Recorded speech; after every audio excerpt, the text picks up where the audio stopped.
Washington, AP, the Biden administration will send Ukraine a new $725 million package of weapons and other military assistance, the White House said Friday, as the U.S. added to a flurry of aid announcements from European allies this week. The announcement comes on the heels of meetings at NATO, where defense leaders from Europe and around the world pledged weapons and air defense systems to Ukraine as Russia heightened its bombardment of Kyiv and other regions. Officials said there are no major new weapons in the U.S. package.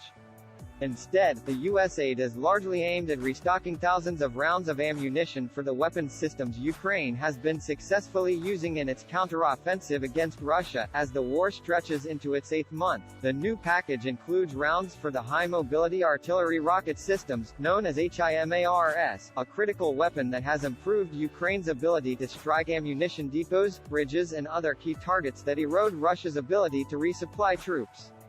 The U.S. has already sent 20 HIMARS to Ukraine, and has promised 18 more that would be delivered in the coming year. The aid announcement caps a string of commitments from allies this week.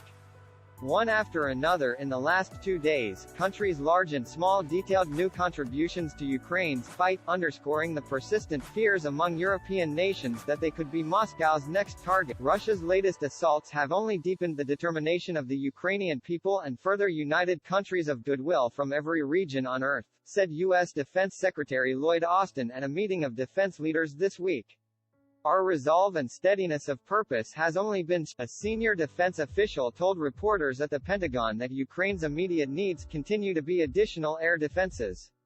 The official said that, for example, Russia fired more than 80 missiles at Ukrainian targets during one recent 24-hour period, and Ukrainian air defenses were able to intercept about half of them. The official, who spoke on condition of anonymity to discuss the U.S. assessment of the war, said that the intercepts use a lot ammunition because it's likely Ukrainians fired more than one round at each incoming missile. The British government said last week it would provide missiles for advanced NASAM anti-aircraft systems that the Pentagon plans to send to Ukraine.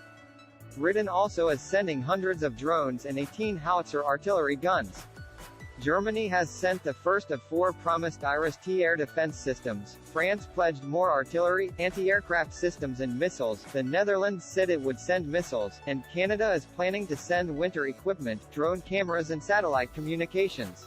Russia has intensified its attacks, hitting the Kyiv region with kamikaze drones and firing missiles elsewhere at civilian targets, including a hospital, a kindergarten and other buildings in the town of Nikopol, across the river from the Russian-occupied Zaporizhzhia nuclear power plant.